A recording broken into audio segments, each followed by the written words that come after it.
नमस्कार दोस्तों, मैं दीपक कुमार स्वागत करता हूं आपका unique study circle bye Deepak Kumar channel पे। दोस्तों, अगर आप इस चैनल पर नए हैं तो चैनल को सब्सक्राइब जरूर करें, साथ ही बेल आइकन को प्रेस करना बिल्कुल ना भूलें। और दोस्तों, जैसे कि आप थंबनेल पर देख ही चुके हैं, आज का बेंच है हमारा मैथ्स प्रैक्टिस बेंच। ठीक है दोस्तों, तो आज हम इस बेंच में अपनी क्लास में क्या करेंगे, मैथ्स रैंडम अलग अलग लेसन से क्या प्रैक्टिस करेंगे। और आज की क्लास का देखिए आपके सामने। तो चलिए दोस्तों शुरू करते हैं। इसमें लिखा है कि ए बी से आधा कार्य कुशल है। ए बी से आधा कार्य कुशल है। ए और बी मिलकर जितना काम करते हैं, सी उससे आधा काम करता है। यदि सी अकेला उस काम को 40 दिन में करता है तो ए बी सी मिलकर पूरा काम कितने दिनों में करेंगे, ऐसा कहा गया है दोस्तों। ठीक है, तो देखिए इसमें हमें क्या करना है। बी से आधा कार्य कुशल तो बताया है ए को, और बी मिलकर जितना भी काम करते हैं सी उससे आधा काम करता है। तो देखिए है ना, ए बी सी है ना, कार्यकुशलता का मतलब है इनकी अक्षमता, यानी कि एक दिन में कौन कितना काम में कर सकता है, उसके बारे में हम सबसे पहले बात करेंगे, इनके एक दिन के काम की। तो जैसे कि इन्होंने कहा है कि बी से आधा कार्यकुशल कौन है, ए है। इसका सीधा सा मतलब देखिए दोस्तों क्या हो, बी से आधा कार्यकुशल, अगर बी 2 है तो ये 1 हो जाएगा। और फिर ए और बी का आधा जो है वो सी है। अगर ए और 20 के बाद हम जोड़ेंगे तो 1 और 2 3 का आधा जो है वो 1.5 होगा। तो हम पॉइंटों से बचना चाहते हैं, तो क्यों ना हम एक काम करें, बी को ना हम 4 मान लें, और उस हिसाब से इसका कार्य कुशलता कितनी हो जाएगी, 2 हो जाएगी, है ना। जैसे कि इन्होंने कहा है कि बी से आधा कार्य कुशल है कौन, ए। तो बी की यूनिट अगर हम 4 मान लें कि वो 4 यूनिट काम कर सकता है एक दिन में, तो ए उससे आधा कार्य कुशल 2 यूनिट काम करेगा। अब आगे क्या कहा, ए और बी मिलकर जितना काम करते हैं सी उससे आधा काम करता है। तो ए और बी अगर यहाँ पे इस हिसाब से देखें तो कितने यूनिट बैठ रहे हैं उसके, 6 है ना, 2 और 4, और इससे आधा, अब 6 का आधा हम करेंगे तो कितना आ जाएगा, 3।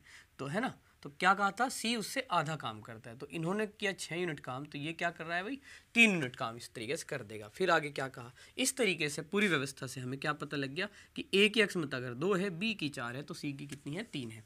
इससे आधी इसकी हो गई, और इन दोनों का कुल योग 6 बैठा, जिसका आधा हमने 3 किया। आगे कहा यदि सी अकेला उस काम को 40 दिन में करता है तो ए बी सी मिलकर काम है ना, पूरा काम कितने दिनों में करेंगे। तो कैसे करेंगे, देखिए जैसे कहा कि सी अकेला उस काम को कितने दिन में करता है, 40 दिन में। देखिए सी एक दिन में कितना काम कर सकता है, अक्षमता का मतलब एक दिन में, है ना। तो इस व्यवस्था के हिसाब से सी एक दिन में 3 यूनिट काम करता है। तो कुल कार्य कितना हुआ, देखिए एक दिन में तो वो करता है 3 यूनिट काम, और अगर वो 40 दिन में काम को खत्म किया होगा तो कुल कार्य है ना 3 चौक 12, यानी कि 120 यूनिट रहे होंगे, है ना। कुल कार्य कितना रहा आपका, 120 यूनिट। अब आगे क्या कहा कि अगर ए बी सी मिलकर काम को करें, तो देखिए 2 4 6 और 3 कितने, 9, कितना 9 हुआ। अब 9 यूनिट काम रोज होगा, तो 120 यूनिट काम कितने दिन में हो जाएगा, तो 120 भाग कितना, 9, ऐसा करेंगे आप। कुल कार्य कितना हुआ, 120 यूनिट, और एक दिन में अब अगर तीनों करेंगे तो 2 4 6 और 3 9, 9 यूनिट काम पर डे। तो देखिए इसको 3 से काट दीजिए, 3 से 3 दिए 9, और 3 चौक 12, तो कुल मिला के कितना हुआ, 40/3, जिसको आप लिखेंगे तो क्या लिख देंगे, 13 3 39, 13 सही 1/3 दिन। और यही आपका क्या हुआ, इस सवाल का आंसर हो गया कि भाई ए बी सी मिलकर पूरा काम 13 से 1/3 दिन में कर देंगे। आपका आंसर हुआ ए। और बढ़ेंगे अगले क्वेश्चन। तो आइए इस सवाल को देखते हैं। देखिए इसमें क्या कहा है, एक कंपनी में प्रतिवर्ष 20% की वृद्धि होती है यदि इसकी आय वर्ष 1999 में, देखिए यहाँ पे दिया गया है आपको, ये है, तो वर्ष 1997 में इसकी आय क्या हो गया हमें बताना है। तो देखिए इस प्रकार के सवाल में जब समय दिया होता है तो हमें करना क्या होता है, हमें ये देखना है। देखिए 1999 की आय बता दी है कि 1999 में आय क्या है, 2664,000 ये है, और हमें बतानी है कब की, 1997 की, अर्थात हमें पीछे की बतानी है। और अगर पीछे जाना है तो हमें जो भी प्रतिशत वृद्धि है उसे लेके कहाँ आएंगे, हम नीचे आएंगे, है ना। जैसे कि हम जानते हैं कि अगर हम समय में पीछे आते हैं, यानी कि है ना, तो इस चीज़ को जो प्रतिशत वृद्धि है उसे हम बटे की लाइन के नीचे लिखने वाले हैं। कितनी बार, क्योंकि यहाँ पे और यहाँ तक आने में 2 साल का अंतर है, तो हम 2 बार इसको लिखने वाले हैं। तो बस हमें करना इतना ही है कि 2664,000, ठीक है ना, और 1999 से 1997 में 2 वर्ष का अंतर है। तो आप इसको क्या लिखेंगे, 2 बार 100, और पीछे आ रहे हैं ना आप, तो बटे में क्या लिख देंगे, जोड़ देंगे है ना 20 को, किसमें 100 में, तो 120 हो जाएगा। और ऐसा 2 बार करें, अगर 3 साल होते तो ऐसा 3 बार करते हैं। और बस ये व्यवस्था में लिख लेनी है इस तरीके से, ठीक है ना। जो भी आपको यहाँ पे दिया है वो ले लीजिए। और देखिए प्रतिशत वृद्धि बताइए 20, क्या है ना, 20 प्रतिशत की हर साल वृद्धि हुई होगी। तो 2 साल बाद 1999 में ये हो चुका है। तो पहले क्या थी, है ना, ऊपर जाते हम यहाँ से अगर ये पता करते तो 120/100 120/100 ले रहे होते, लेकिन हम नीचे आ रहे हैं तो हमने उल्टा लिया, 100/120 100/120 2 बार लिया, क्योंकि 2 साल का अंतर है। अगर हम इसे सोल्व कर देंगे तो हमारा आंसर आ जाएगा। तो जैसे कि आप जानते भी हैं ना, जब बेसिक क्लास पढ़ते हैं, सवाल का मैथ में हमने पढ़ा है, और अन्य क्लासेस में अगर आप रेगुलर हमारी वीडियोस देखते हैं, जिसकी वीडियोस आपको प्लेलिस्ट में मिलती ही है, ठीक है ना, तो आपको ये चीज़ें बड़े ही आसानी से समझ में आ जाएंगी। तो हमने सबसे पहले देखिए कैलकुलेशन में क्या किया, 2 जीरो काट लिए।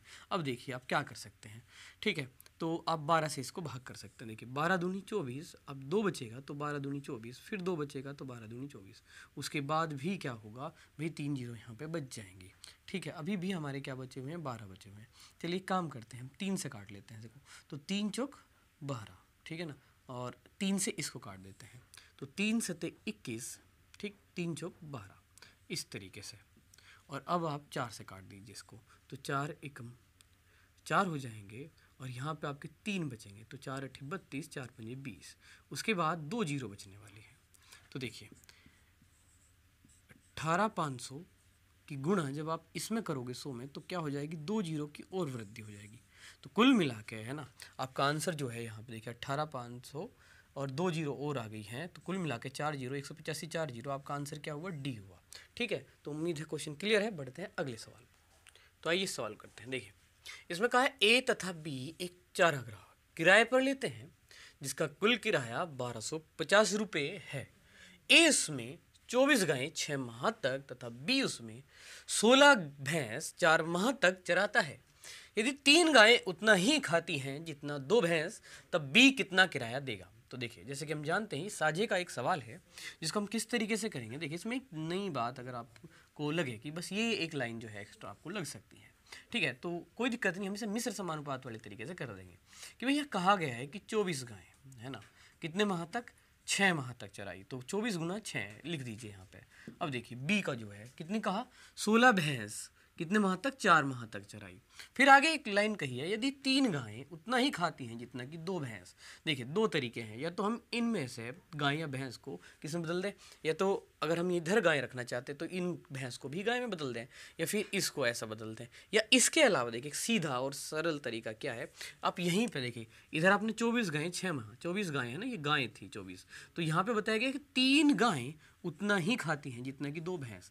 तो गाय की तरफ जो भी इनका अक्षमता दी है वो 3 दी है, वो इधर लिख लीजिए बटे में, और इधर जो भैंस की अक्षमता दी है वो इधर बटे में लिख दीजिए। अगर आप ऐसा करेंगे और अब यहाँ से, है ना, यहाँ से और यहाँ से अनुपात निकालेंगे, और जो भी अनुपात आएगा उसी अनुपात में आपको किराए को क्या कर देना है, बांट देना है। तो देखिए, है ना, हमने क्या करा, 24 गायें 6 माह लिख दिया और 16 भैंस 4 महीने उसके लिख दिए, और जो बताया उनकी अक्षमता बताया कि भाई 3 गायें उतना खाती हैं जितने कि 2 भैंस, उनकी अक्षमता बताई है, उसको भाग में ले लिया, ठीक है। ये मिश्र समानुपात में हमने पढ़ा है, उम्मीद है आपने जरूर वहाँ पे पढ़ा होगा। चलिए अब देखते हैं, तो 3 अठे 24, ये 8 आया, वहीं 2 अठे 16, तो ये भी 8 आया, 8 से आप 8 काट सकते हैं। अब बताइए यहाँ पे आया 6 और यहाँ पे बचा 4। अब इसे अगर 2 से काट दें तो 2 तिये 6 और 2 दूनी 4, तो ये हुआ आपका 3:2, ठीक है। कितना हुआ है, 3:2। अब इसी में आपको ये किराया जो है वो बांट देना है।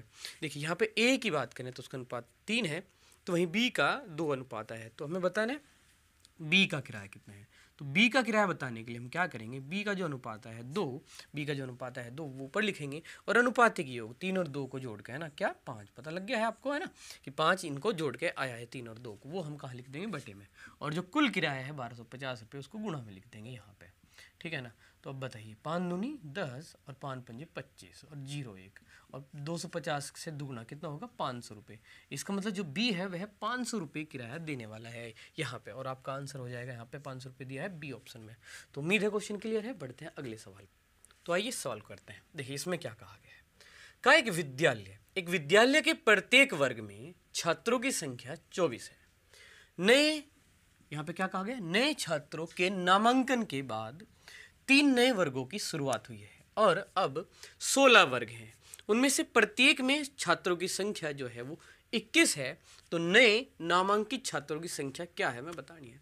तो एक आसान सा सवाल है जिसमें अगर हमें लैंग्वेज अच्छे से समझ में आ जाए तो काफ़ी आसानी से हम कर सकते हैं। सबसे पहली बात, ये वर्ग जो है वो कक्षा को कहा गया है ना। तो ये वर्ग स्क्वायर नहीं है, यहाँ पे कक्षा के बारे में बात हुई है कि कक्षा है, एक विद्यालय में प्रत्येक कक्षा में छात्रों की संख्या जो क्या है 24 है। आप इस तरीके से समझिए इसे। और नए छात्रों के नामांकन के बाद 3 नए वर्गों की शुरुआत हुई, यानी कि 3 कक्षाएं और बढ़ गई है। या ऐसे सोचिए कि किसी क्लास में जैसे है ना सेक्शन होते हैं कि 9th क्लास में जैसे कुछ सेक्शन थे और फिर और बच्चे आए तो आपको क्या करना पड़ा, 3 नए वर्ग बनाने पड़े, सेक्शन बनाने पड़े। इस तरीके से भी समझ सकते हैं। तो अब 16 वर्ग हैं, तो उनमें से प्रत्येक में छात्रों की संख्या 21 है। नए नामांकित छात्रों की संख्या क्या है? तो देखिए, एक कंडीशन तो है पहले और एक है अब। तो देखिए, सबसे पहले आप सोचिए कि वर्ग, अब 16 वर्ग है ना, इनके सेक्शन कह लीजिए कितने हैं, 16 है। अब जो है 16 सेक्शन है जिनमें प्रत्येक में छात्रों की संख्या कितनी है, 21 है। तो अगर आप 16 गुणा 21 कर देंगे तो कुल छात्र आ जाएंगे। अब कुल छात्र कितने हैं ये आपको पता लग जाएगा, ठीक है ना, 16 गुणा 21 करने से। लेकिन 3 नए वर्ग बनाने पड़े थे। इसका मतलब पहले वर्ग कितने थे, पहले वर्ग जो थे वो 3 कम थे। अभी वर्ग कितने हैं, 16 हैं। तो अगर 16 में से आप 3 घटाएं, इसका मतलब पहले जो वर्ग थे वो 13 थे। तो कितने वर्ग थे, 13। और प्रत्येक वर्ग में छात्रों की संख्या कितनी थी, 24 थी।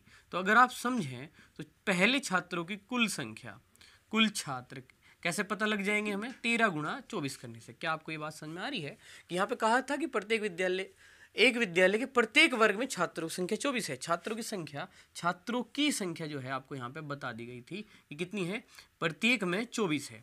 अब नए छात्रों के नामांकन के बाद यानी कि एडमिशन के बाद जो 3 नए वर्ग बने हैं और अब वर्ग 16 है। तो अब अगर 16 वर्ग हैं तो पहले 3 नए वर्ग बनने से पहले कितनी रही होगी वर्गों की संख्या, उस समय वर्ग कितने रहे होंगे, 13 रहे होंगे, यानी कि 13 सेक्शन रहे होंगे। और 13 में प्रत्येक में 24 छात्र थे। तो 13 गुणा 24 करने से पता लग जाएगा कि कुल छात्र उस समय कितने थे। तो 13 चौके 52, 5 हासिल चले गए, 13 दूनी 26 और 5 आपका कितना हुआ, 31, यानी कि 312 छात्र पहले थे। और अब जब छात्रों की संख्या में क्या हुआ, देखिए कुछ नए नामांकन हुए तो वर्ग 3 बढ़ गए। तो 13 और 3 कितने, 16 नए जो हैं वर्ग हैं। अब छात्र वर्ग जो कितने हैं, 16 हैं। और प्रत्येक वर्ग में छात्रों की संख्या कितनी है, 21 है। अब इनकी गुणा करिए, अब पता लग जाए कितने छात्र हैं। तो 16 एकम 16 और 16 दूनी 32 और एक कितने, 33। तो 336 अब कुल छात्र हैं, पहले 312 थे। तो कुल कितने बच्चों का एडमिशन हुआ, नामांकन हुआ। तो आप पहले वाले बच्चों को घटा दीजिए अब के बच्चों में से। तो 6 में से 2 गए 4 और यहाँ 3 में से 1 गया 2। तो हम कह सकते हैं यहाँ पे 24 छात्रों का क्या हुआ, नामांकन हुआ, एडमिशन हुआ है। और इस तरीके से डी में दिया हुआ 24 और इस सवाल का आंसर हुआ डी। बढ़ेंगे अगले सवाल। तो आइए इस सवाल को करते हैं। देखिए इसमें क्या कहा है, इसमें कहा है 2 संख्याएं ऐसी हैं कि पहली संख्या के 3 गुने तथा दूसरी संख्या के दुगने का योगफल 61 है, जबकि पहली के दुगने तथा दूसरी के तिगुने का योगफल 59 है। इसमें से बड़ी संख्या क्या होगी? तो हम क्या करेंगे, सबसे पहले हम मान लेंगे कि माना 2 संख्याएं, एक ए और एक बी है, ठीक है ना। और इसके बाद जैसे कहा है उस हिसाब से इक्वेशन बनाएंगे, समीकरण बनाएंगे। पहली के 3 गुने, तो पहली ए अगर मैं लूँ तो उसका 3 गुने को 3 ही लिखेंगे। दूसरी के दुगने, दूसरी बी है तो उसका दुगना लिखेंगे हम 2b। और देखिए आगे कहा है उनका योग, योग के लिए बीच में प्लस लगाया, क्या है, 61 है। तो बराबर में 61 ऐसे लिख दीजिए। समीकरण एक तैयार होगी। अब देखिए आगे क्या कहा, जबकि पहली के दुगने, तो पहली यानी कि ए का दुगना कितना, 2 है ना, तथा दूसरी के 3 गुने, तो b जो है दूसरी संख्या और उसका 3 गुना 3b का योगफल। तो इसका भी योग कितना बताया है, 59 बताया है, 59 बताया है। इस तरीके से दिया है। तो बड़ी संख्या में बतानी है। देखिए आप जानते हैं ये 2 समीकरण है ना, हम कई तरीक़ों से जो है हल कर सकते हैं। जैसे कि अगर हम इनमें से किसी एक को इक्वल कर लें, बी को काट देंगे यहीं की यहीं। और इसके अलावा क्योंकि देखिए इसमें एक और तरीका क्या लग सकता है कि यहाँ पे जो ए का गुणांक है, गुणा में लिखा नंबर है, वो यहाँ पे बी में लिखा है और जहाँ बी पे लिखा है वहाँ ए पे लिखा है। तो इसमें एक और काम किया जा सकता है कि आप इनमें है ना पहले क्या कर लें, एक बार इन्हें जोड़ लें और एक बार घटा लें। तो जो नई इक्वेशन आएंगे वो और आसान आ जाती है। देखिए ज़रा, आप इन्हें जोड़ेंगे तो डायरेक्ट, तो 3 और 2 कितने, 5 होंगे। और वहीं आपके 3 और 2 5 भी होंगे। और ये कितने होंगे आपके, 120 हो गए। तो देखिए अब अगर आप यहाँ से 5 कॉमन लिए, यहाँ पे क्या आएगा, a + b बराबर कितना, 120 हो जाएगा। तो देखिए 5 से आप इसको भाग देंगे, 5 दूनी 10, 5 चौक 20। तो यहाँ पर आपका a + b जो है वह 24 आ गया है। तो वहीं अगर आप इन्हें घटा देंगे, इन संख्याओं को यहाँ पे अगर आप एक बार क्या करते, घटाते हैं, है ना, आप इन्हें घटाते, तो देखिए घटाने का जो प्रोसेस है मैं उधर लिख रहा हूँ कि 3a में से 2a गया है तो a आ जाता, और 2b प्लस के और माइनस के 3b तो माइनस के b आ जाते, और 61 में से 59 कट के कितने आ जाते 2। तो देखिए अब a प्लस b आपके 24 और a माइनस b 2 आ गया। और अगर अब आप इन्हें हल करेंगे तो आपको ज़्यादा सहूलियत और ज़्यादा आसान लगेगा। तो देखिए अब b और b आसान है क्योंकि दोनों क्या है बराबर हैं, और ये प्लस का b और ये माइनस का b कट गया, तो 2a बराबर 24 और 2 26 हुए। तो a का मान क्या हुआ, 2 क्या करिए ये 2 जो है ये बराबर से दूसरी तरफ भाग में गया, 2 से काट दीजिए 26 को, 13 बार गया, 13 दूनी 26 होते हैं, तो a का मान 13 आ गया। अब अगर आप चाहें तो a का मान मान लीजिए आपने यहाँ पे रखा कि भाई a प्लस b 24 है, तो a का मान 13 रख दिया, प्लस b बराबर 24 रखा, और b बराबर कितना आ गया आपका 24 माइनस के 13। तो इस तरीके से b का मान कितना आया 11 आया। तो कहने का मतलब है यहाँ b 11 हुआ और ये कितना 13। इन्होंने कहा था बड़ी संख्या क्या है, तो 13 और 11 में बड़ी 13 है, इसलिए आपका आंसर क्या होगा, ए होगा 13। इस सवाल का आंसर हुआ 13। उम्मीद है क्लियर है। सवाल बढ़ेंगे अगले सवाल। तो आइए सॉल्व करते हैं। देखिए इसमें क्या कहा है। कहा एक आयताकार बरामदे की लंबाई तथा चौड़ाई क्रमशः 19.27 मीटर तथा 11.89 मीटर है। उस पर वर्गाकार मार्बल बिछाने का प्रस्ताव है। ऐसे मार्बल की न्यूनतम संख्या क्या होगी, हमें बताना है। तो देखिए दोस्तों, जैसे कि आप जानते ही हैं कि हाल ही में भी हम क्या पढ़ रहे हैं, एचसीएफ और एलसीएम का टॉपिक है ना, आर्ट्स अग्रवाल के मैथ में पढ़ रहे हैं। आप जरूर जानते हैं, और अगर नहीं जानते तो उस प्लेलिस्ट में जाके जो पहली प्लेलिस्ट बनी हुई है वहाँ पे जरूर सभी वीडियोज़ को आप जरूर देख लें एक बार। तो दोस्तों यही टॉपिक हमारा वहाँ चला हुआ है, तो आप आसानी से समझ पाएंगे कि करना क्या है। देखिए जैसे कि यहाँ पे बताया है, एक आयताकार, आयत की लंबाई अलग होती है, चौड़ाई अलग होती है ना। तो देखिए लंबाई बता दी गई है 19.27 मीटर, और हम जानते हैं अच्छे से कि 1 मीटर में 100 सेंटीमीटर होते हैं। तो क्यों ना हम इसको सेंटीमीटर बदल ले, तो हमारा पॉइंट हट जाएगा। तो देखिए 19.27 को अब अगर मैं 100 से गुना करूं, और देखिए क्योंकि 2 अंकों के पहले क्या है पॉइंट है, तो नीचे 100 ही आएगा, और 100 से 100 कैंसिल होगा, और कुल मिला के 1927 सेंटीमीटर है ना। ये कितना होगा 1927 सेंटीमीटर में हो जाएगा। 100 से गुणा करने के बाद, सेंटीमीटर बदलने के बाद इतना हो जाएगा। वहीं चौड़ाई बताई है 11.89 मीटर, और बिल्कुल वैसे ही 11.89 में भी मीटर में अगर हम 100 से गुणा करेंगे और फिर 2 अंकों के पॉइंट हटाएंगे तो 100 ही आएगा, और 100 से 100 ही कैंसिल होगा, तो ये 1189 सेंटीमीटर आ जाएगा। तो इसका भी पॉइंट हटाने के लिए हमने इसको सेंटीमीटर बदल लिया, और ये 1189 सेंटीमीटर हो चुका है, और ये हुआ है 1927। देखिए तो लंबाई हो चुकी है इस आयत की 1927 सेंटीमीटर, वहीं चौड़ाई कितनी 1189 सेंटीमीटर है। इन्होंने कहा है उस पर एक वर्गाकार मार्बल बिछाना है, और ऐसे मार्बल की न्यूनतम संख्या। तो जैसे कि हम जानते हैं कि न्यूनतम संख्या का मतलब कम से कम होता है, और अगर यहाँ पे हम एक मार्बल मतलब न्यूनतम कम से कम की कहें तो हमारे दिमाग में पहला सवाल आता है कि भाई एक ही मार्बल यहाँ पे रख दें तो ये जो कंडीशन है सेटिस्फाई हो जाएगी। लेकिन फिर दूसरी बात क्या है, वर्गाकार। तो जैसे ही ये वर्गाकार कहता है तो हम वर्ग चाहते हैं, और ऐसा चाहते हैं कि कम से कम, है ना। तो जब वर्ग का टाइल का जो साइज है, वर्गाकार टाइल का जो साइज होगा वो बड़े से बड़ा होगा, तब यहाँ कम से कम आएंगी। तो ये आखिर वर्ग का साइज क्या ले, तो हम क्या करते हैं, इन दोनों भुजाओं का जो एचसीएफ होता है वह हमारे, है ना, उस टाइल का की क्या हो जाती है, भुजा हो जाती है। जो वर्गाकार टाइल हम यहाँ पर लगाना चाहते हैं उसकी भुजा का काम क्या करता है, इन दोनों का एचसीएफ कर जाएगा। इससे क्या होगा, टाइल का साइज जो होगा बड़े से बड़ा रहेगा, क्योंकि एचसीएफ का मतलब ही होता है हाईएस्ट कॉमन फैक्टर। इसका और इसका वो हाईएस्ट कॉमन फैक्टर हो जाएगा। तो इस तरीके से और इस तरीके से रखने से, है ना, टाइल बिल्कुल तरीके से बिल्कुल फिट आ जाएंगे आपके, है ना, इस तरीके से। तो जो वर्गाकार टाइल आपको लेनी है उसका जो साइज है, जो आकार है, जो भुजा है, वो इनका एचसीएफ हो जाएगा। और उसके बाद हम क्या करने वाले हैं, देखिए उसके बाद चल पहले एचसीएफ निकाल लेते हैं। तो चलिए लॉन्ग डिवीजन मेथड का इस्तेमाल करते हैं, हम एचसीएफ निकाल देंगे यहाँ पे। और यहाँ पे जो आपका बड़ा वैल्यू है वो है 927, तो वहीं छोटी वैल्यू जो है वो कितनी है 1189 है। तो चलिए भाग देना शुरू करते हैं। एक ही बार जाएगा तो 1100 कितना 89 यहाँ पे आप लिख लीजिए। और देखिए 17 में से 9 गए तो 8 आएगा, वहीं 11 में से 8 गए तो 3। तो यहाँ पे क्या होने वाला है, यहाँ पे 8 बज गए हैं और 8 में से 1 जाएगा तो 7 आ जाएगा। अब ये कम हुआ तो ये जो है आप आगे लिख देंगे 1189, ठीक है ना। तो चलिए लिखते हैं, तो 700 कितना 38 आ जाएगा। अभी यहाँ पे 9 में से 8 गया 1, तो वहीं 8 में 3 गए तो 5 आएगा, और 11 में से 7 गए तो 4 आ जाएगा। अब 738 को आगे लिख लेते हैं, और फिर एक बार चलेगा तो 451 लिख लीजिए। 8 में से गया 7 हुए, और यहाँ पे 13 में से 5 गए तो 8, और यहाँ पे 6 बचा है, 6 में से 4 गया तो कितना 2, 287। चलिए इसको ना आगे, अब हमें पता है कि 251 को हमें क्या लिखना, 451 को हमें आगे लिखना है, तो ये ना यहाँ पे करते हैं। तो 451 को अब हमें किससे भाग करें, 287 से। तो चलिए देखते हैं। तो एक ही बार चलेगा तो 287 आया, 11 में से 7 गए तो कितने 4 आ जाएंगे, वहीं 14 में से 8 गए तो कितने हो जाएंगे 6, 3 में से 2 गया तो 1, तो देखिए 287 आगे लिख दीजिए। तो फिर एक ही बार चलेगा 164 आएगा आपका, है ना, 7 में से 4 गए तो कितने हो जाएंगे 3 आ जाएगा यहाँ पे, और यहाँ पे 8 में 6 गए कितने 2, और यहाँ पे कितना 1, और 164 अब आगे आ जाएगा। 123 एक ही बार चलेगा, यहाँ पे देखिए कितना होगा, 4 में से 3 गया 1, वहीं ये कितना 41।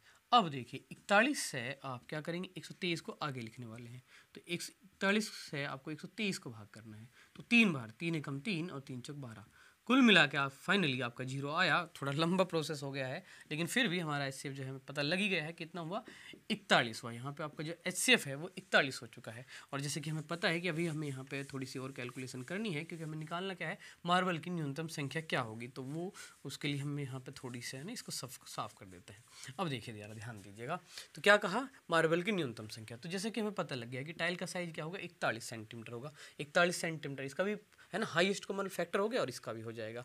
अब अगर इनकी संख्या बतानी है तो पूरे बड़े आयत के क्षेत्रफल को, जो कि होता है लंबाई गुना चौड़ाई को, इस वर्ग के टाइल के जो क्षेत्रफल है उससे भाग कर देंगे, तो टाइलों की जो संख्या है वह आ जाएगी।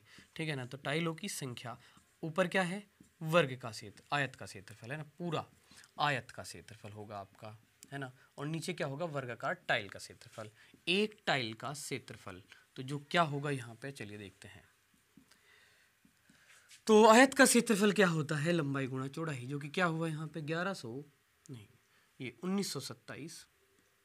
अच्छा यहाँ पर भी पॉइंट लगा रहेगा, देखिए 1927 मीटर में था और ये 1927 जो है बिना पॉइंट के क्या है सेंटीमीटर में है, तो 1927 और गुणा 1189 सेंटीमीटर में, इस तरीके से, और भाग देंगे हम, है ना, ये वर्ग है और वर्ग का जो क्षेत्रफल होता है वो भुजा का स्क्वायर होता है, तो उसको हम 41 का वर्ग या 41 गुणा 41 लिख सकते हैं। अब देखिए 41 से हम इसको भाग देंगे और इसके बाद हमें इसको भाग देना है, तो देखिए हम कितनी बार इसको भाग दे सकते हैं, तो यहाँ पे मैं साइड में आपको कहीं भाग करके दिखा देता हूँ इसको।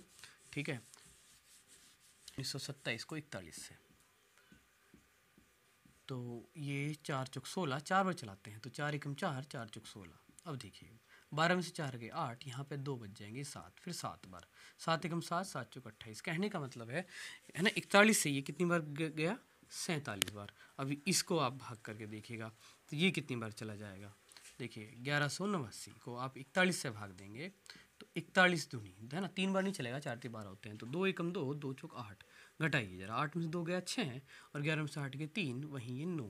अब देखिए 9 बार चलाएं तो 9 एकम 9, 9 चौक 36, कुल मिला के ये कितनी बार कट गया है 29 बार कट गया है। तो अब करना क्या है, क्या बचा है 47 गुणा 29, अब इनकी गुणा करनी है, तो गुणा कर देते हैं, चलिए यहाँ पे गुणा कर देते हैं।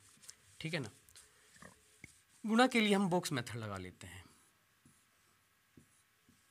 तो 4 7 और 2 और 9, तो 4 दूनी 8 हुआ, 4 नम 36, वहीं 7 दूनी 14 और 7 नम 63।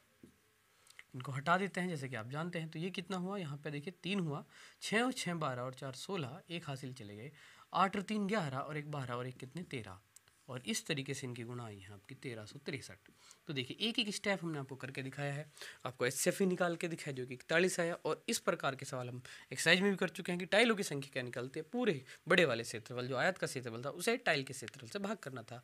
तो 1927 गुणा 1189 ये आयत का क्षेत्रफल हुआ, 41 गुणा 41 ये वर्ग का क्षेत्रफल हुआ, भाग के इससे 47 टाइम गया और ये है ना 29 बार कटा, और 47 और 29 गुणा आपकी आई है 1363।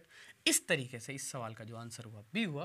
पूरी कैलकुलेशन हमने करके दिखाई, उम्मीद है आपको क्वेश्चन क्लियर है। बढ़ते हैं अगले सवाल पर, तो आइए सवाल करते हैं। देखिए इसमें कहा यदि पहले दिन ए एक काम का 1/18 भाग, दूसरे दिन बी उसी काम का 1/24 भाग तथा तीसरे दिन सी उसी काम का 1/30 भाग करे, तो पुनः चौथे दिन ए इसी तरह काम करता रहे, तो 9 दिन में कितने प्रतिशत काम हो जाएगा। देखिए ये हमारे से सवाल किया गया है कि तो 9 दिन में कितने प्रतिशत काम हो जाएगा, है ना, इस तरीके से है। तो देखिए सबसे पहली अहम बात हम ये समझेंगे कि एक काम का अगर एक दिन में है ना, पहला दिन एक अकेला दिन हुआ, अगर वह उस दिन 1/18 काम करता है, इसका मतलब कहीं ना कहीं हम ये कह सकते हैं कि भाई एक दिन में वो 1/18 करता है तो पूरा काम 18 दिन में कर देगा। अगर एक को ही लगाए रखे तो वो 18 दिन में कर सकता है। इसी तरह दूसरा दिन अकेला ही है, वो भी दिन है ना, तो बी उसी काम का 1/24 करता है। इसका मतलब बी से अगर उस काम को करें तो वह 24 दिन में कार्य को खत्म कर सकता है। तीसरा दिन सी उसी काम का 1/30 भाग करता है, तो इसका मतलब सी भी उस काम को अगर पूरा उसी से करें तो 30 दिन में कर देगा। तो पुनः चौथे दिन इसी तरह है ना। तो चलिए पहले सबसे पहला, अब आप इस तरीके से इस सवाल को लिख लिया है, आपको पता लग गया है कि ए जो है काम का को 18 दिन में, तो वहीं बी 24 दिन में, तो सी 30 दिन में काम को खत्म कर सकता है। इनका उल्टा कर लिया है ना, एक दिन में 1/18 तो कुल काम 18 दिन में, एक दिन में 1/24 तो कुल काम 24 दिन में, एक दिन में 1/30 तो कुल काम 30 दिन में।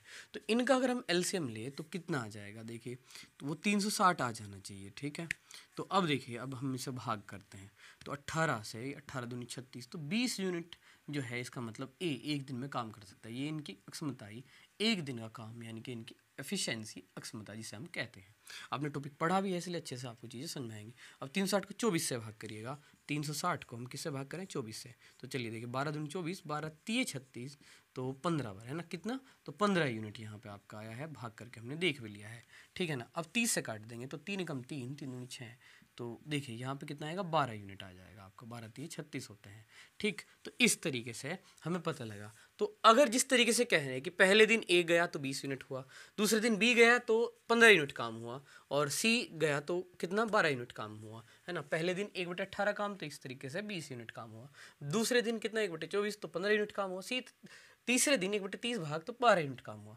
तो कहने का मतलब है 3 दिन में, कितने दिन में, 3 दिन में कितना काम हुआ है, 20 15 और 20 को जोड़ लीजिए आप, है ना, 5 और 2 7, 2 और 1 3 और 1 क्या 4, तो 3 दिन में 47 यूनिट काम हुआ है। 3 दिन में कितना काम हुआ है, 47 यूनिट काम हुआ है। तो सोचिए आपको क्या कह रहा है, 9 दिन में कितना काम होगा, तो ये 3 दिन का काम है और यही प्रोसेस होगा। तो अगले 3 दिन में भी कितना होगा भाई, अगले 3 दिन में भी 47 यूनिट की काम होगा, क्योंकि फिर ए जाएगा, फिर बी जाएगा, फिर सी जाएगा, फिर अगले 3 दिन में भी 47 यूनिट काम होगा। तो कुल मिला के 3 और 3 है ना, 9 दिन में कितने यूनिट काम होने वाला है, 47 प्लस 47 प्लस 47, 7 7 है ना, 14 और 7 कितने, 21, 4 4 8 4 12 और 2 14। तो इस तरीके से एक तो 141 यूनिट काम होगा कितने दिन में, 9 दिन में, और कुल काम कितना है 360, और कह रहे हैं कितने प्रतिशत हो जाएगा, तो भाई 141 यूनिट काम हो जाएगा, जबकि कुल काम आपका 360 है, और प्रतिशत निकालने के लिए आप 100 से क्या करें, यहाँ गुणा करें। तो देखिए आपने 0 काट दिया, तो 3 एकम 3, 3 दूनी 6, इसको काटिए, 3 चौक 12, 3 सते 21। अब देखिए आप इसको काट सकते हैं, तो आप 470 हो जाएगा। ये कितना हो जाएगा, 470 भाग 12, ये लगभग लगभग कटेगा। तो चलिए भाग करके देख लेते हैं एक बार कि 470 को कितनी बार काट सकते हैं। तो 12 3 36 होंगे, 12 चौका 48 हो जाते हैं ना, तो 36 करते हैं। तो फिलहाल देखिए यहाँ पे कितना आएगा, यहाँ पे 1 आया, यहाँ पे 1 आया, वहीं 12 निम में कितने हो जाएंगे, 108। आगे अगर मैं ऐसे ही चलाऊँ तो 2 बचेगा, फिर पॉइंट लगाएंगे 0 आ जाएगा। तो ठीक है ना, 12 एकम 12, 39.1 अप्रोक्सीमेट आप आंसर कौन सा दे सकते हो, 48 32 39 और 29 में, तो आप आंसर दे सकते हो क्योंकि 39 पॉइंट समथिंग है, तो लगभग लगभग 39% हम इस सवाल का आंसर दे सकते हैं। तो क्या आपको ये बात समझ में आई, देखिए शुरुआत से एक बार और रिपीट कर देते हैं कि पहले दिन कहा था ए 1/18 काम, इससे कहना है कि उसने एक दिन में 1/18 काम किया, इसका मतलब है पूरा काम 18 दिन में कर सकता है। बिल्कुल, बी का भी हमने इसी तरीके से 24 दिन कह दिया और सी का 30 दिन। एलसीएम लिया तो ये हुआ कुल कार्य, है ना, कि कार्य है भाई 360। अब देखिए कि पहले दिन 1/18, तो 360 को 18 से भाग करिए, 20 यूनिट काम हुआ। बी का 1/24, तो 360 को 24 से भाग किया तो 15 यूनिट काम हुआ दूसरे दिन, और तीसरे दिन 360 को 30 से भाग किया तो 12 यूनिट काम हुआ। तो इस तरीके से पहला दिन, दूसरा दिन, तीसरे दिन, इनके 3 दिन में कितने यूनिट, 47 यूनिट जो है काम हुआ। कह रहे हैं 9 दिन में कितने परसेंट काम हो जाएगा, तो भाई 3 दिन में 47, अगले 3 दिन में भी 47, अगले 3 दिन में भी 47, क्योंकि यही प्रोसेस चलेगा, है ना, फिर ए जाएगा, फिर बी जाएगा, फिर सी जाएगा, तो 47 का है ना पेयर के हिसाब से काम होगा। तो 9 दिन में 141 यूनिट काम हुआ। कुल काम कितना था, 360, परसेंटेज निकालनी है तो जितना काम हुआ ऊपर, टोटल काम नीचे, और गुणा कर दिया परसेंटेज निकालने के लिए किससे, 100 से। तो इस तरीके से ये भाग दिया तो 39.1 समथिंग, तो लगभग हमने क्या लगा दिया, 39%, जो कि आंसर हुआ सी। उम्मीद है क्वेश्चन क्लियर है। बढ़ेंगे अगले सवाल। तो आइए इस सवाल को देखते हैं। देखिए इसमें क्या कहा, ₹45 में 50 आम बेचने से एक फल विक्रेता को 10% हानि होती है। वह 32 में कितने आम बेचे कि उसे 28% का लाभ हो जाए। तो देखिए 32 में कितने बेचने हैं उसका हिसाब हम बाद में लगाएंगे, पहले हम इसको एज यूजुअल यानी कि हमेशा की तरह जैसे कि हम जानते हैं कि पहाड़ी ट्रिक से करने वाले हैं, तो उसका हिसाब लगा लेते हैं। पहले ये कहा है कि 45 रुपये में 50 आम बेचने, तो रुपये 45 ऊपर लिखेंगे और वस्तु जो है 50 आम वो नीचे लिख देंगे। तो ये एक आम का क्या आ गया, विक्रय मूल्य। बेचने का मतलब है ना क्या होता है, विक्रय मूल्य। तो इतने में एक आम बेचा जा रहा था, आप इस तरीके से चलिए, और उस पर हानि हो रही थी कितने की, 10% की। और उम्मीद है दोस्तों आपने जो हमारी पहाड़ी विधि है जरूर देख रखी है ना, ताकि आपको ये सवाल समझने में आसानी, और नहीं देखी है तो जरूर देखिए है ना पहाड़ी ट्रिक लाभ हानि की। तो इससे ऐसा करके क्रय मूल्य आ जाएगा, और उसके बाद आप 28% लाभ के साथ दोबारा ऊपर चले जाइए और आपको विक्रय मूल्य मिल जाएगा। तो कैसे लिखना है, 45/50 ऐसा लिख लिया हमने, और गुणा, देखिए ये 10 नीचे आ रहा है, इसका मतलब बटे की लाइन के नीचे 100 में से 10 घटा देंगे तो 90 आ जाएगा। वहीं अब ऊपर जाएंगे तो इसका मतलब बटे की लाइन के ऊपर 28 को, लाभ को क्या कर देना है, 100 में जोड़ देना है, 128 हुआ। इस तरीके से इसको जितना हो सके सिंप्लीफाई कीजिए। जैसे कि क्या कर सकते हैं, देखिए जीरो तो नहीं कटेगी, 9 से काटते हैं, 9 ढाई 90, 9 पंजे 45, 5 ढाई 50। अब किससे काट सकते हैं आप, देखिए कितना हुआ, 128/10 दिशा में 100 हो गया। आप 4 से काटिए है ना, 4 से 4 दूनी 8, 4 पंजे 20, 4 ती 12, 4 दूनी 8। तो यहाँ पे इस तरीके से 32 और नीचे कितना 25, और इस तरीके से ये क्या है, रुपए हैं ऊपर और नीचे क्या है, आम है। तो कहने का मतलब है 32 रुपये में, 32 रुपयों में आप कितने आम बेचेंगे, 25 आम बेचेंगे। और यहाँ पे आपसे पूछा भी 32 ही गया था, तो यहाँ पे आया भी वही है, अपने सिंपलीफाई किया तो 32/25 आया आपका, क्या है 32/25। जैसे कि आप जानते हैं रुपये ऊपर होते हैं, वस्तु की संख्या नीचे। तो अगर इसको इस तरीके से एक्सपेंड करके लिखे, समझे हम इसे, तो इनके 32 रुपये के आपको कितने बेचने पड़ेंगे, 25 आम। और आपका आंसर हुआ डी। और बढ़ेंगे हम अगले सवाल पर। तो आइए इस सवाल को देखते हैं। देखिए क्या कहा, एक बंदर एक चिकने खंबे पर 1 मिनट में 3 मीटर चढ़ता है, 1 मिनट में 3 मीटर चढ़ता है तथा अगले मिनट में 1 मीटर फिसल जाता है। यदि वह इसी तरह चढ़ना जारी रखे तो 13 मिनट में वह कितने मीटर चढ़ जाएगा। देखिए सबसे अहम बात इस सवाल में आपको क्या समझनी चाहिए, तो पहले आप इस देखिए इस तरीके से समझिए कि वो 3 मीटर जो है वो क्या करेगा, चढ़ेगा, और 1 मीटर क्या होगा, फिसल जाएगा। फिर ऐसे ही होगा, ऐसे ये होते होते कहाँ तक होगा, लास्ट के 3 मीटर तक। क्योंकि जब लास्ट के 3 मीटर चढ़ेगा ना, वो जब लास्ट के 3 मीटर चढ़ेगा तो वो ऊपर शीर्ष पर पहुंच जाएगा, और वहाँ से वह फिसलेगा नहीं, वहाँ से वह फिसलेगा नहीं। तो यहाँ पे हमें केवल और केवल देखिए लास्ट के 3 मीटर वो क्या करेगा, 1 मिनट में चढ़ेगा। कितने मिनट में चढ़ेगा, 1 मिनट में। तो क्योंकि वो फिसलेगा नहीं तो और हिसाब यहाँ लगाना नहीं है। तो बाकी बची कितनी मिनट, 12 मिनट। तो अब हमें लगाना है हिसाब 12 मिनट का।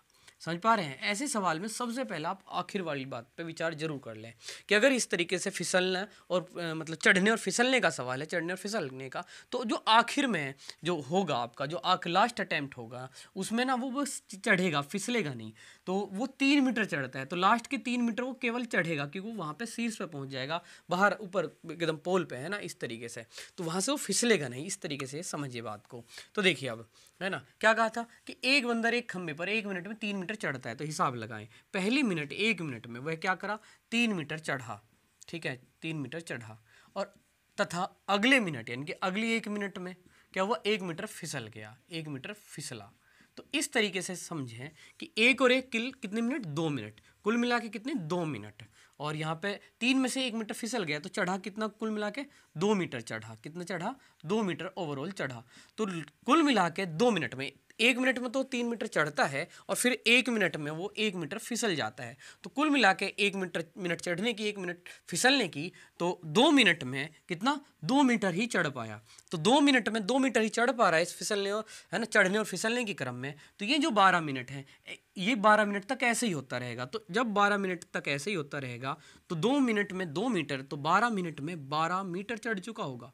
कितना मीटर चढ़ चुका होगा, 12 मीटर, है ना। समझ पा रहे हैं आप, 2 मिनट में है ना चढ़ना फिसलना, 3 मीटर चढ़ा, 1 फिसल गया, 3 मीटर चढ़ा, 1 फिसल गया, इस तरीके से 2 मिनट में वो 2 मीटर चढ़ता है। तो कुल मिला के इन 12 मिनटों में पूछ कितने का रखा, 13 मिनट का। तो 12 मिनटों का हिसाब हमने पहले लगाया, तो 12 मिनट में वो 12 मीटर चढ़ा होगा।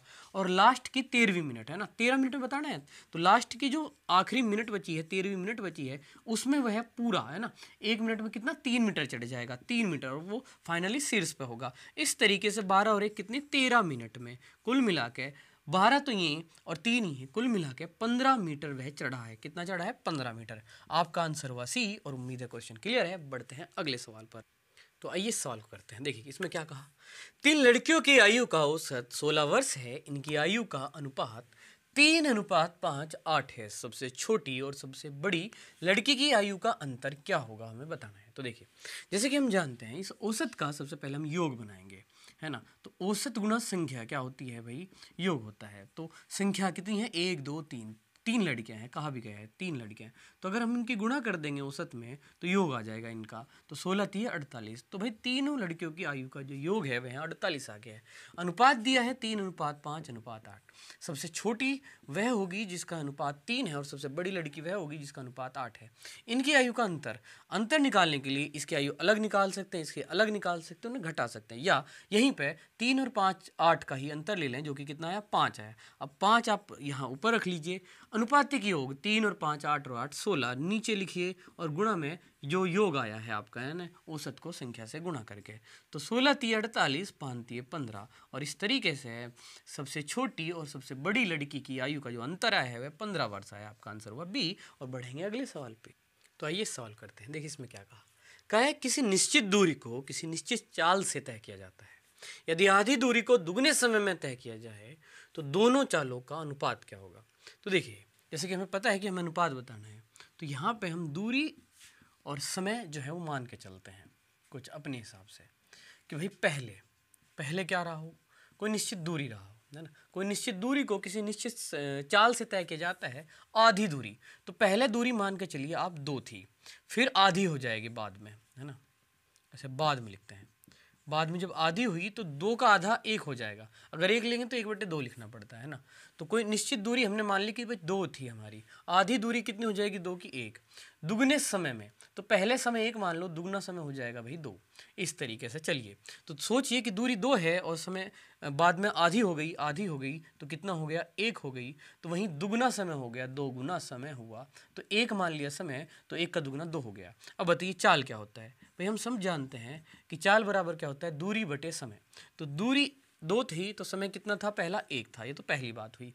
अब दूरी 1 है तो चाल कितना हुआ, 2 हुआ। तो देखिए दूरी बटे समय क्या हुई हमारी चाल, ये दूरी और ये इसका समय हुआ। तो 2 को भाग किया 1 से, ये दूरी है ना, और ये इसका समय हुआ 1/2। अब यहाँ से अनुपात निकाले, 2 दूनी 4 कर दीजिए, 1 एकम 1 कर दीजिए, आंसर 4:1 आया। ए ऑप्शन में है, आंसर हुआ ए। उम्मीद है क्वेश्चन क्लियर है। बढ़ेंगे अगले सवाल। तो आइए सवाल को देखते हैं। देखिए इसमें क्या कहा, वह कौन सी न्यूनतम संख्या है जिसे 0.00326 में घटाने पर एक पूर्ण संख्या प्राप्त हो। देखिए इस सवाल में कुछ ज़्यादा खास लॉजिक नहीं है, थोड़ी बस हमें पूर्ण वर्ग संख्या को जो है पूर्ण वर्ग यहाँ पर रह गया है लिखा हुआ, तो पूर्ण वर्ग संख्या प्राप्त हो। तो देखिए इसे समझते हैं। अगर इसे ही सोचें कि ये पूर्ण वर्ग होती, सबसे पहले हमें इसके पेयर देखने पड़ते कि पॉइंट के बाद पेयर पूरे हैं या नहीं है। तो है यहाँ पे। तो अब हम ध्यान से देखें जितना हमें याद है, तो भाई अगर हम 17 के वर्ग की बात करें तो कितना होता है 289। वहीं 18 के वर्ग की बात करें 324 होता है। तो अगर ये 0 0 0 3 2 4 होता तो ये 324 का 18 और 6 है तो 6 के आधे 3.018 का पूर्ण वर्ग हो जाता। तो भाई इसके आसपास जो हमें याद आया वो ये संख्या है। तो हमें कहा है कि क्या घटाने पर ये प्राप्त हो जाए। तो देखिए इसको लेके आना है तो एक काम करें, आप इसी को इसमें से घटा दें, जो आंसर आएगा उसे इसमें से घटा के ये आ जाता। ठीक है ना भाई, अगर हमें ये बता करना हो 4 में से क्या घटा के 3 हमें, तो हम 3 में से ही क्या 4 को 3 में से घटा के 1 घटा दें, तो अब 4 में से 1 घटा के क्या आ जाएगा, 3 आ जाएगा। ये बड़ी सिंपल सी बात है कि जहाँ 4 में से 3 घटा के 1 आता है, तो अब 1 में से 4 में से 1 घटाएंगे तो 3 आ जाएगा। तो हमें पता करना था कि पूर्ण वर्ग आवे, तो हमने पता कर लिया कि पूर्ण वर्ग संख्या ही कौन सी है, 0.00324 है। अब अगर इसे ही घटा में जो आएगा वही हमारा घटाने पर, है ना, इसमें से घटाने पर ये प्राप्त हो जाएगा, इनके पूर्ण वर्ग प्राप्त हो जाएगा। क्या प्राप्त हो जाएगा, पूर्ण वर्ग संख्या प्राप्त हो जाए। बस इतना कर दें। 6 में से 4 गए 2, 2 में से 2 गए 0, ये 0, ये भी 0, ये भी 0, ये भी 0। देखिए कितना, तो 5 0 और 2, 5 0 और 2, यानी कि आपका आंसर क्या हुआ, बी। यानी कि इसको अगर यहाँ से घटाएं, है ना, उल्टा करके देख लीजिए, 0 0 0 3 2 6, यानी कि अब अगर हम इसको घटाएं, इसका मतलब ये हुआ, तो जो संख्या आएगी वह क्या होगी, एक पूर्ण वर्ग संख्या होगी। 3 2 4 क्या हुई, एक पूर्ण वर्ग संख्या। तो उम्मीद है दोस्तों ये सारी चीज़ें आपको क्लियर हुई। उम्मीद है आज की वीडियो आपको जरूर पसंद आई होगी। वीडियो पसंद आए तो वीडियो को लाइक जरूर करें, शेयर करें, कमेंट करके बताएं दोस्तों वीडियो कैसी लगी। आज इतना रखेंगे दोस्तों, धन्यवाद, जय हिंद दोस्तों।